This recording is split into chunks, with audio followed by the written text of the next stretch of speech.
irmãos, mais uma lição dessa preciosíssima revista da nossa Escola Bíblica Dominical. Temos sido grandemente abençoados pela palavra do Senhor ministrada, pelas lições. Nós estamos vendo a revista Tratamento Bíblico Ansiedade e Depressão, essa revista. Nessa lição específica nós estaremos falando sobre a depressão por conta do ódio, Mas uma coisa muito boa que nós temos, que é exatamente o oposto ao ódio, é o amor. É o amor do nosso Deus, que se manifesta em nossas vidas e quebra e destrói todo o ódio que pode existir no nosso coração. E eu vou estar cantando um louvor, uma canção que fala sobre o amor, para nós estarmos nos inspirando ainda mais nos ensinos dessa lição maravilhosa que o nosso Deus tem a nos falar.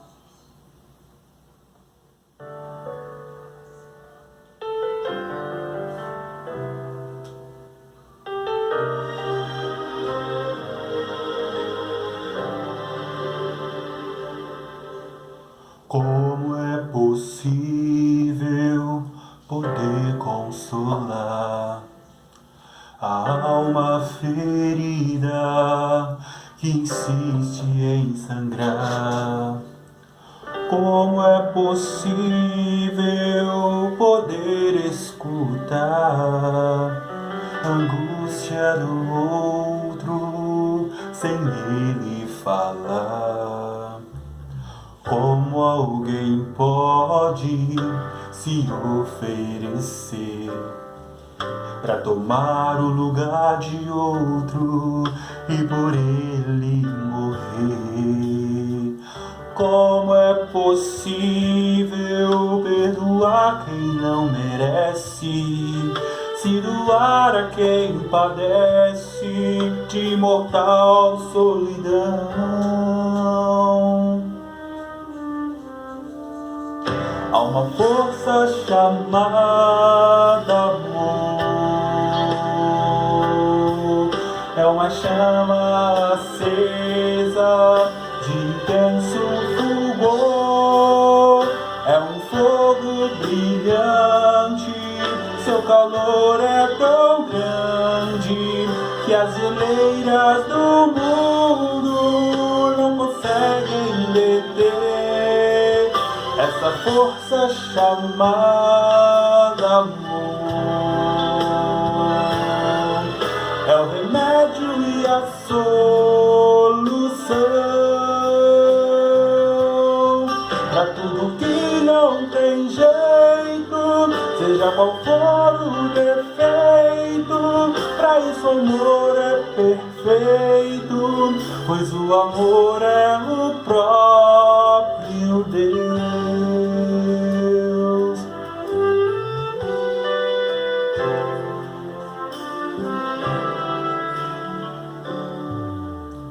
Não há limite para sua atuação e não tem medida a sua extensão.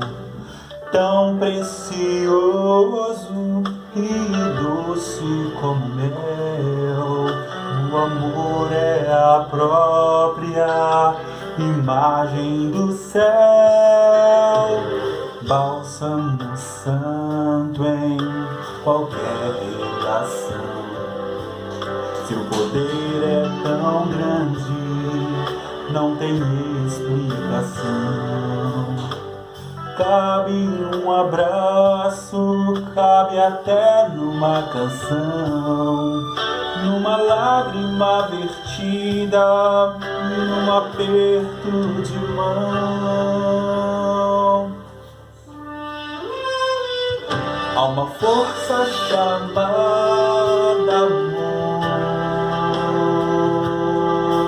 é uma chama acesa de intenso fulgor, é um fogo brilhante valor é tão grande que as geleiras do mundo não conseguem deter esta força chamada amor. É o remédio e a solução para tudo que não tem jeito, seja qual for o defeito. Pra isso o amor é perfeito, pois o amor é o próprio Deus. Caminhos se abrirão se apostarmos no amor, famílias se unirão se dermos chance ao amor, amigos surgirão só pela força do amor. O homem acabará dando uma chance à paz,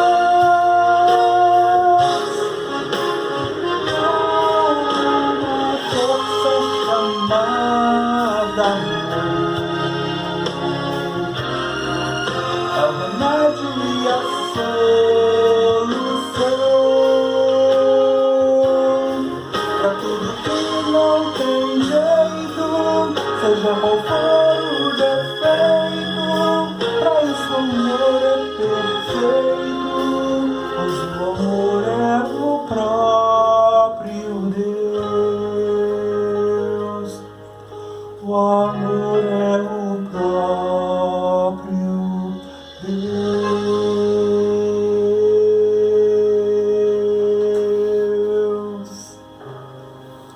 Amém.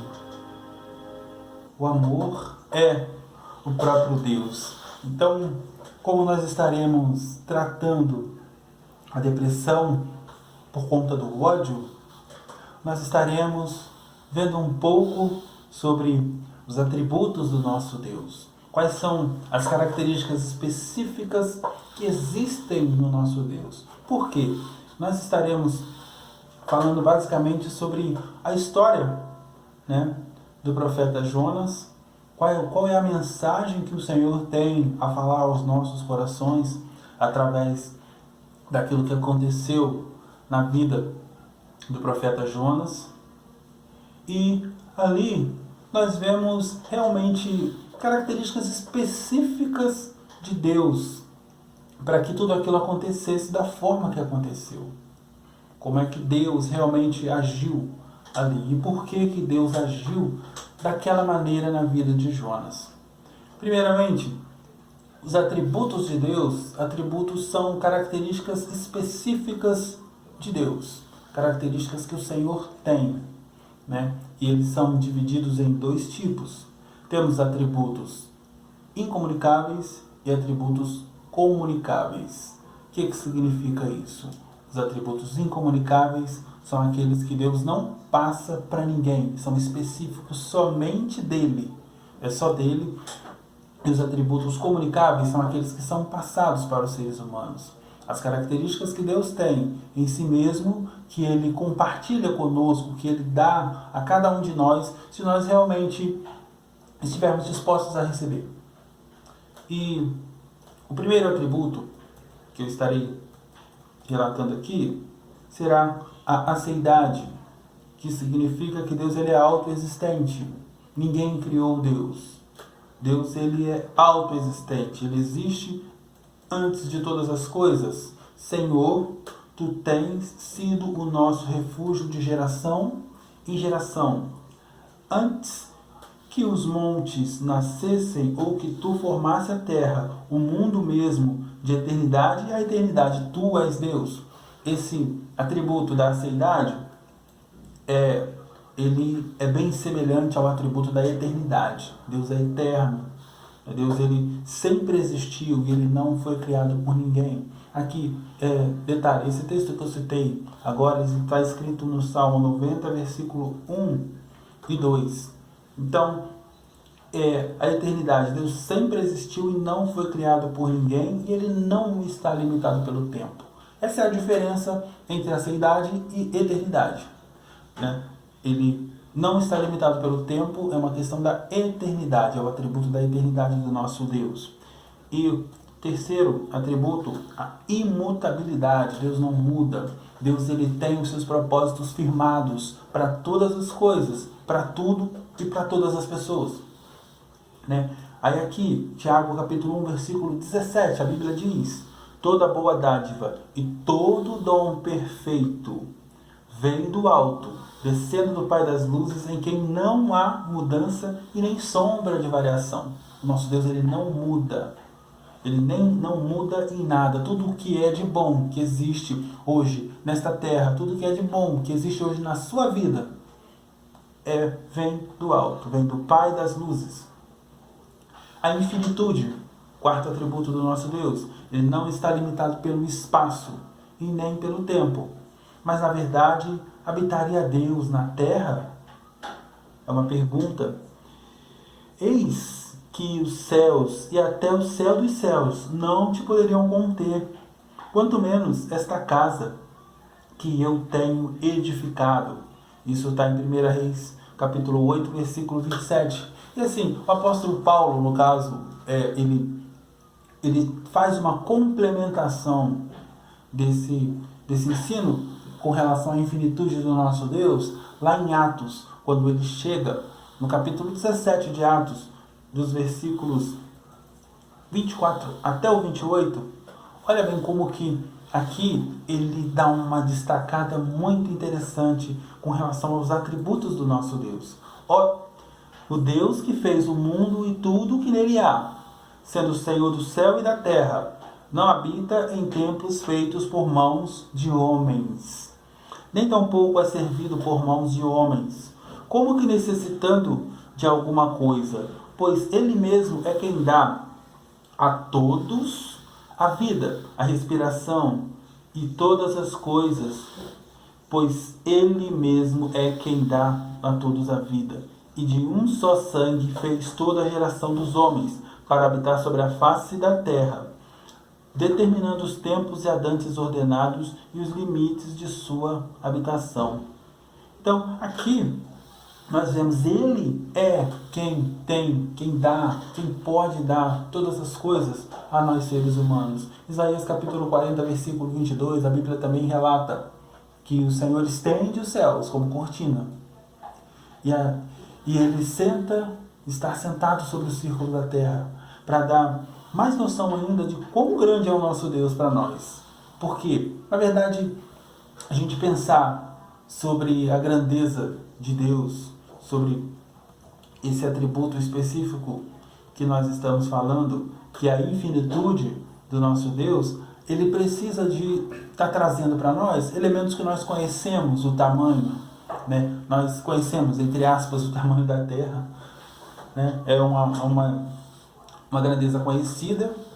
E você imaginar Deus sentado sobre o círculo da Terra é algo que, assim, que a gente fica pensando, nosso Deus, quão grande é o meu Deus, como nós cantamos também naquele hino, né? Quão grande é o meu Deus. Deus, ele é infinito. Onipotência, ele tem todo o poder. E eu serei para vós pai, e vós sereis para mim filhos e filhas, diz o Senhor Todo-Poderoso. Ele é o Deus Todo-Poderoso. Isso está em 2 Coríntios capítulo 6, 16. Ele tem o poder de criar todas as coisas do nada. Ele tem o poder de transformar o coração do homem, que na verdade é o mais difícil que existe, porque o coração do homem depende do homem, né? Nós vamos ver nos atributos comunicáveis que temos lá o atributo do livre-arbítrio, que nós vamos falar um pouco sobre ele ainda. E existe a onisciência do nosso Deus. Deus, ele conhece todas as coisas. Ele é onipresente também, ele está em todos os lugares, ao mesmo tempo ele consegue atender. E a soberania, que no caso é a questão do controle sobre tudo. Tudo que acontece no mundo, Deus sabe, e Deus tem nas suas mãos o controle de tudo, né? Na verdade, nós vivemos sobre o absoluto controle de Deus. A Bíblia diz que não cai uma folha de uma árvore se o Senhor não permitir. E agora entrando nos atributos comunicáveis, o primeiro dele é o amor, como nós cantamos nessa canção. O amor é Deus. Aquele que não ama, a Bíblia relata que não conhece a Deus, porque Deus é amor. 1 João capítulo 4, versículo 8. E como consequência do amor, derivado do amor, nós temos a bondade do nosso Deus. E também a misericórdia. Olha só como que a misericórdia do nosso Deus, que é um atributo assim tão especial, né? tão reconfortante para cada um de nós. A Bíblia diz que as misericórdias do Senhor são as causas de nós não sermos consumidos. Né? A capacidade infinita que Deus tem de perdoar o homem.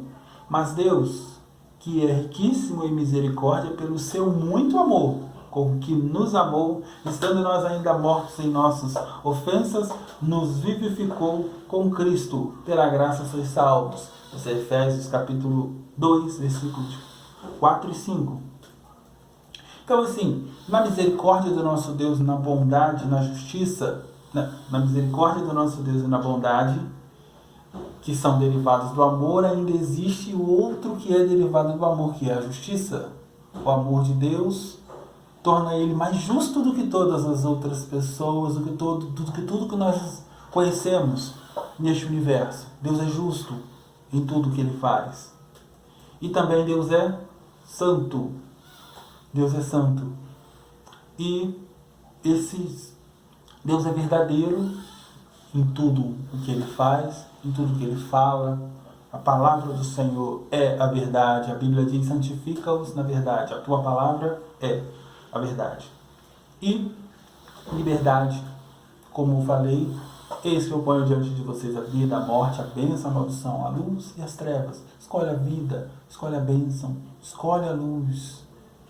Né? Então, essa é a liberdade que nós, os homens, temos para poder exercermos. E a liberdade que nós temos é exatamente para poder aplicarmos em nossas vidas os atributos comunicáveis do nosso Deus. Nós podemos aprender dele tudo isso. E todos esses atributos que nós vimos aqui, esses 8 atributos comunicáveis que eu cheguei a citar aqui agora, eles fazem com que nós tenhamos um último atributo, que é a paz. Né?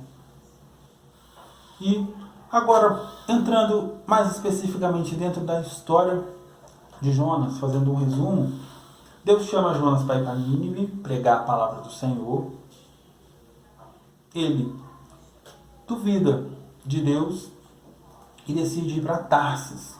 Ele escolhe fazer o que ele quer. Né? Por isso que eu falo que, no caso, ele contrariou a vontade soberana de Deus. E quando nós vemos lá os atributos de Deus, Jonas não tem motivo nenhum para poder contrariar a vontade do Deus, Criador do céu e da terra, eterno, todo-poderoso. No barco para Tarsis, o povo fica todo conturbado pelo mar revolto por causa da presença de Jonas. A simples presença de Jonas no barco faz com que o mar se torne revolto. Através do lançamento de sorte, os marinheiros fizeram lá uma brincadeira, um costume, aplicaram um costume que eles tinham, lança sorte sobre todos que estão lá, e nesse costume deles, a sorte caiu sobre o Jonas. Então, Deus usou a própria brincadeira dos marinheiros para mostrar para eles que era Jonas que estava provocando aquela revolta no mar. Então, ele é jogado no mar. A Bíblia relata que ele foi engolido por um grande peixe. E logo, o peixe mesmo levou Jonas para Nínive. Agora pensa bem. Um peixe levou Jonas para Nínive. E Deus já falou para ele ir para Nínive. Ele não quis ir, Deus levou ele sem ele querer. Né? Deus levou ele sem ele querer. Jonas sentiu ódio do povo. Porque assim, o que aconteceu lá? mesmo contrário à vontade dele, né? Jonas já chegou em Nínive, então vou fazer a vontade de Deus. E ele pregou a palavra para os ninivitas, e os ninivitas se arrependeram. Por conta de toda a história, né, que existia entre Jonas, na verdade, no povo de Nínive, era um povo totalmente corrompido nas suas ações. O profeta Naum chega a relatar, né, que era um povo sanguinário, era um povo sem misericórdia, sem afeição nenhuma, que não era digno realmente de receber perdão, misericórdia, né, aos olhos dos homens, né? Quando a gente para analisar depois, mais na frente nós vamos ver com mais detalhes sobre isso, né? Jonas sentiu o ódio daquele povo. E o que seria o ódio? O que é o ódio? Vamos pegar a definição do ódio.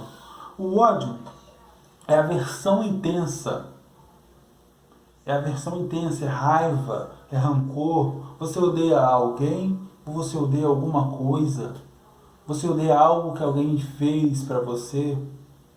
Aí a gente vê, né, é a aversão. E o pecado? Como que precisamos estar tratando o pecado? Será que a gente precisa de odiar o pecado? Precisamos sim de odiar o pecado.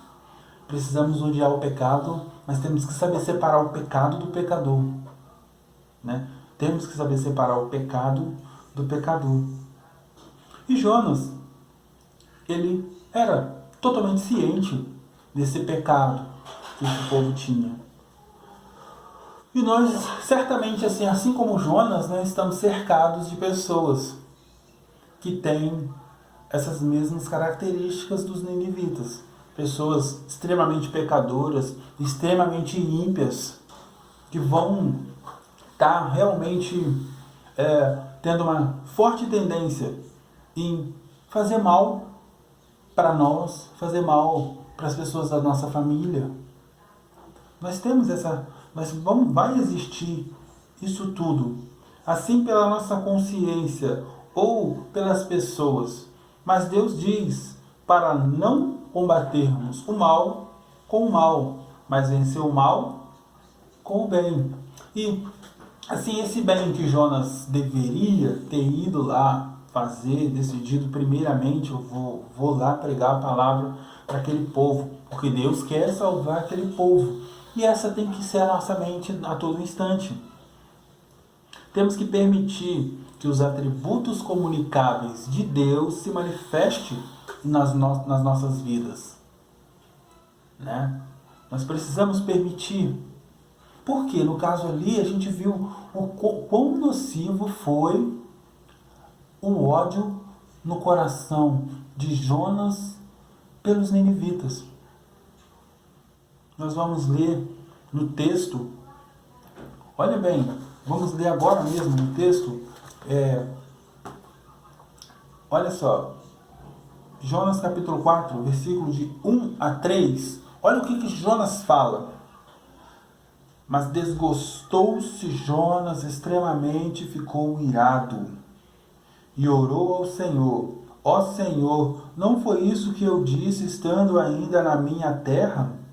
Por isso é que me apressei a fugir para Tarsis. Eu sabia que és Deus clemente e misericordioso, tanto em irar-se e grande em amor, e que te arrependes do mal. Agora, ó Senhor, tira a minha vida, porque melhor me é morrer do que viver.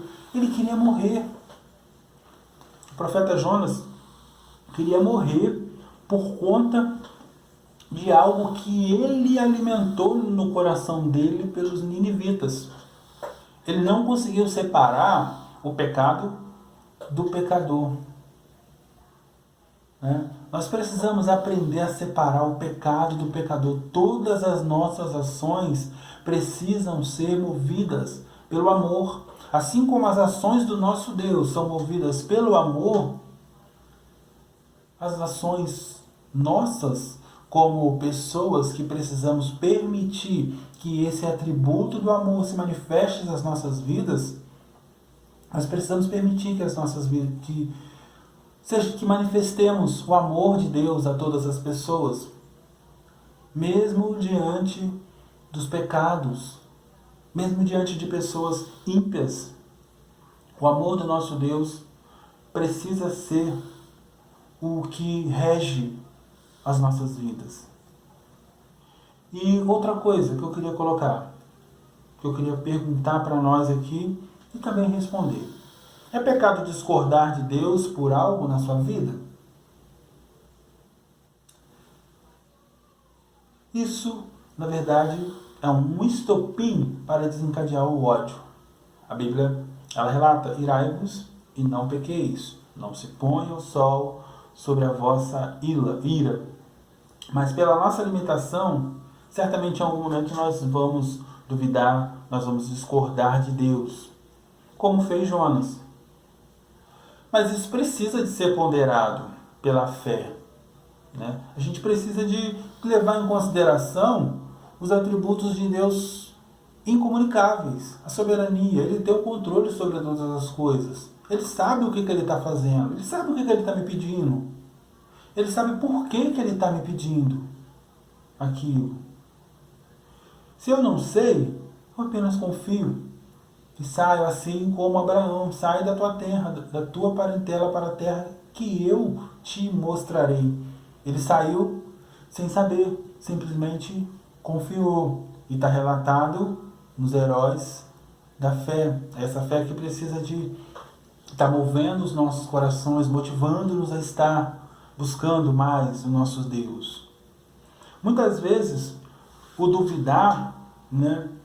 Muitas vezes o duvidar nos leva a discordar, nos leva também a buscar conhecer o nosso Deus e acaba funcionando como um fator de motivação.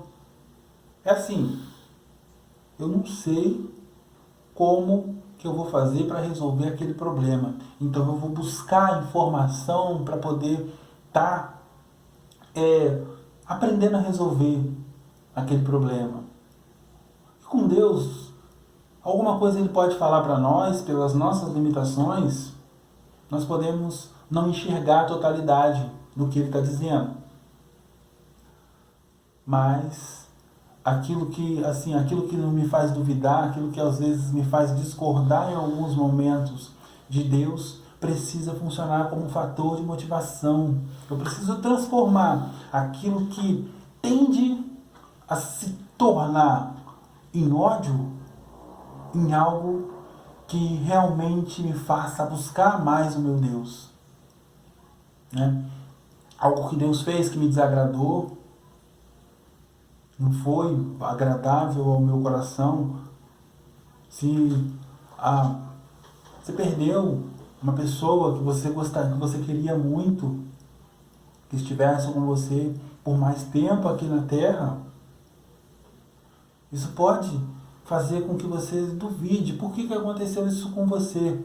Aí você vai para a palavra e a palavra te responde: aquietai-vos, porque eu saber que eu sou Deus, eu sei o que eu faço.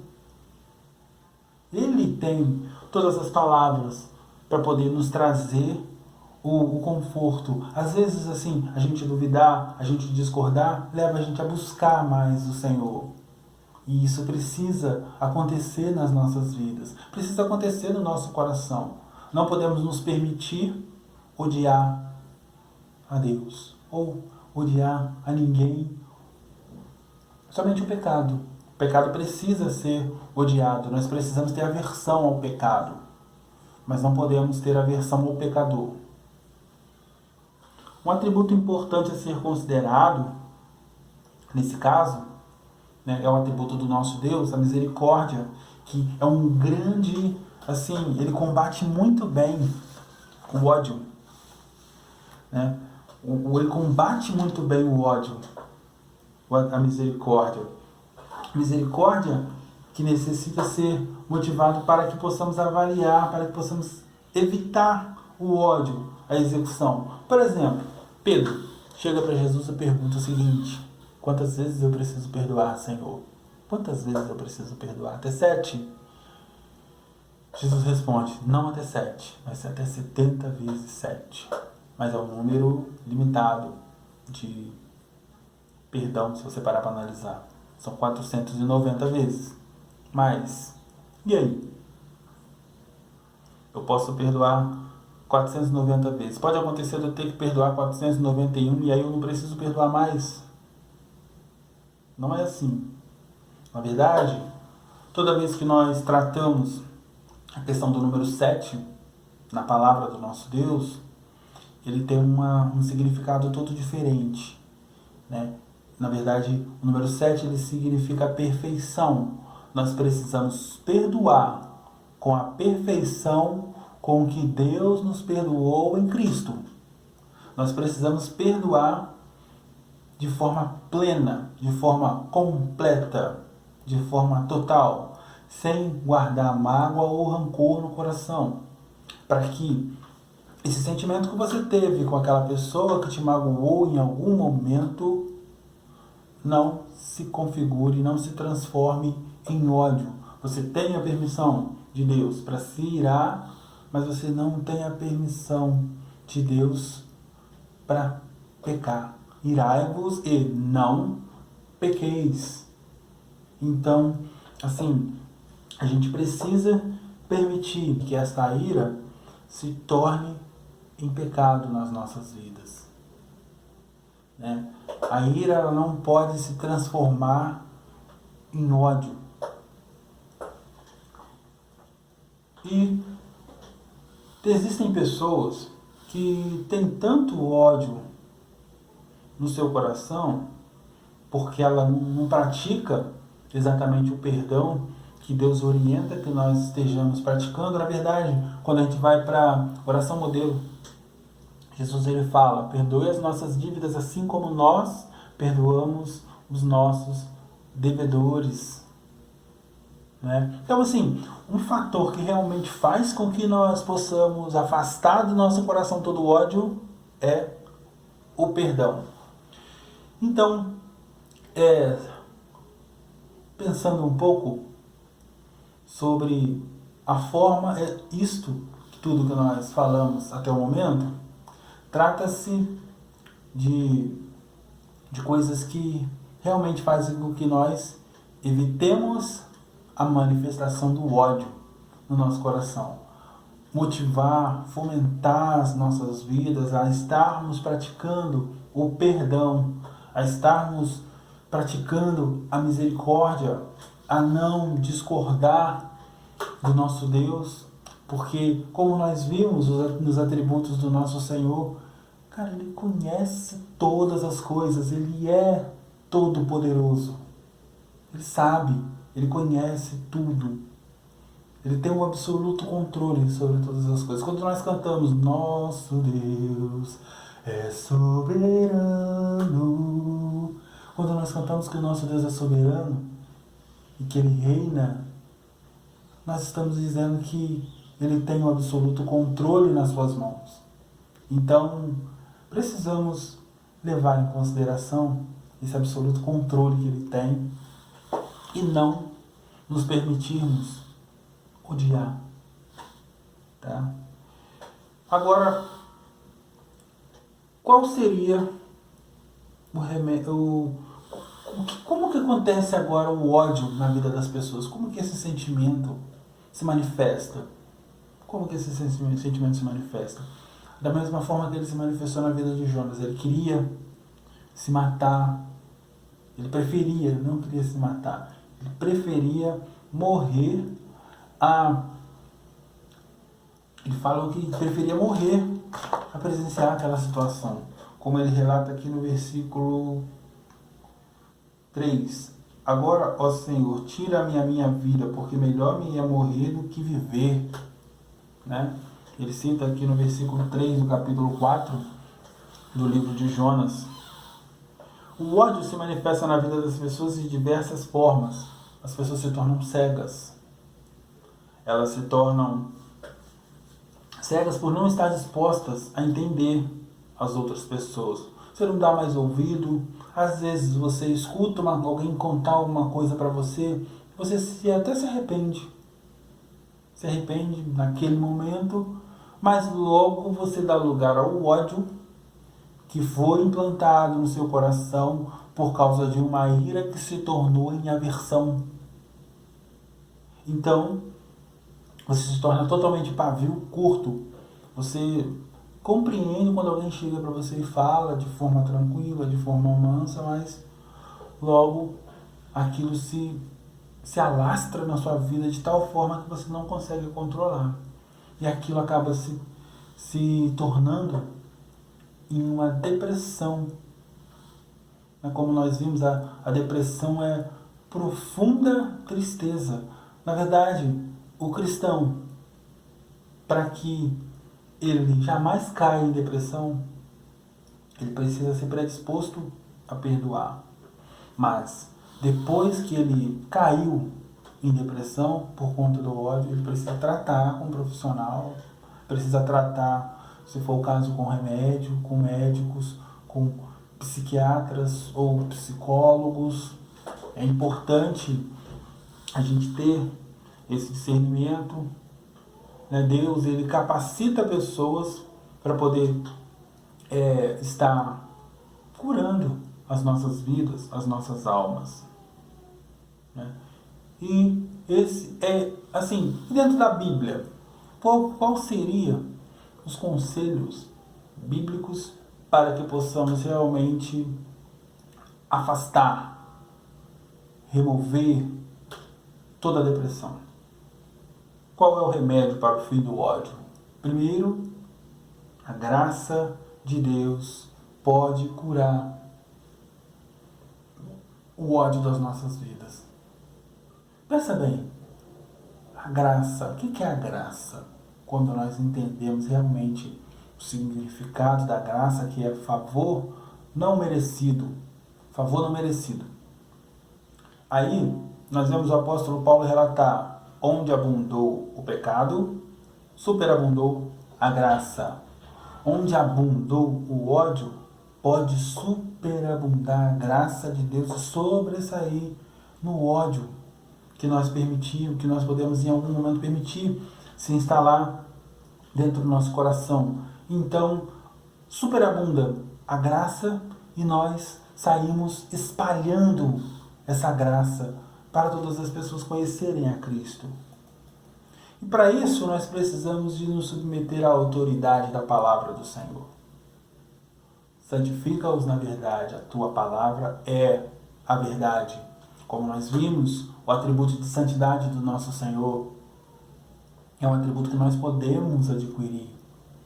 Não a santidade na essência que é a santidade do nosso Deus, mas nós podemos retirar um pouco dessa santidade.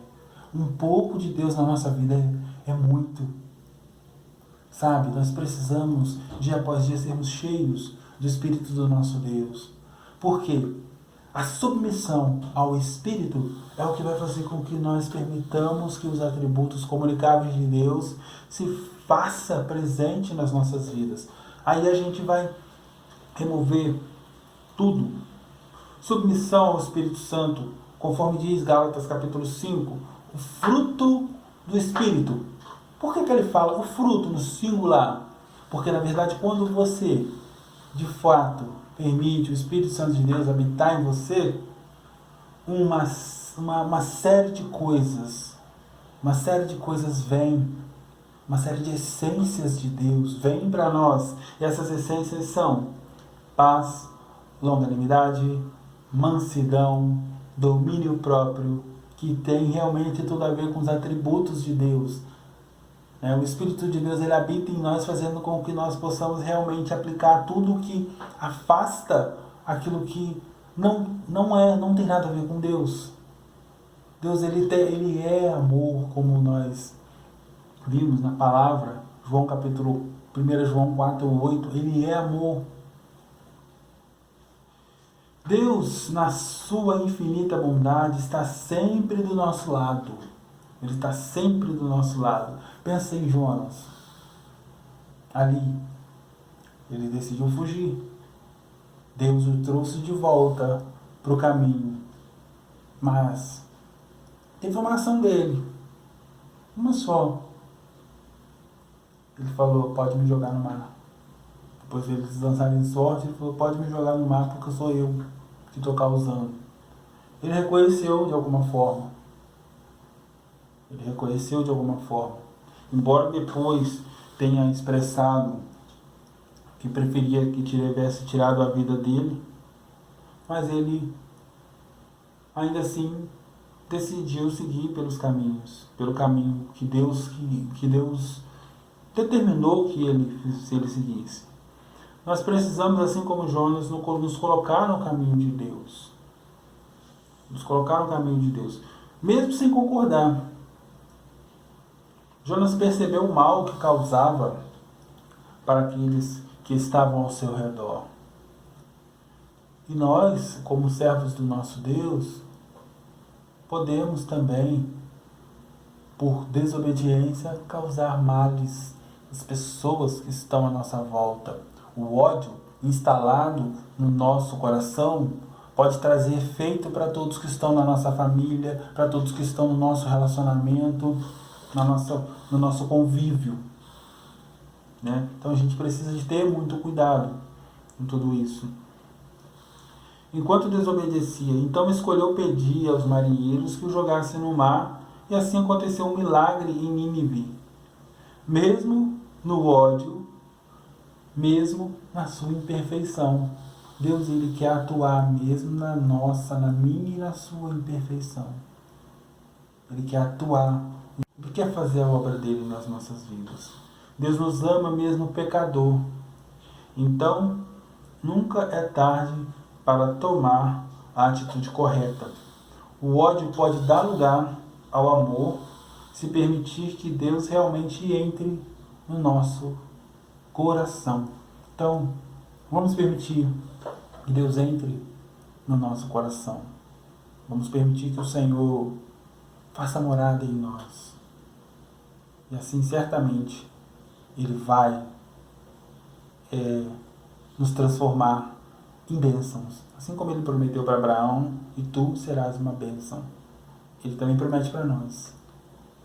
Nós podemos ser bênçãos.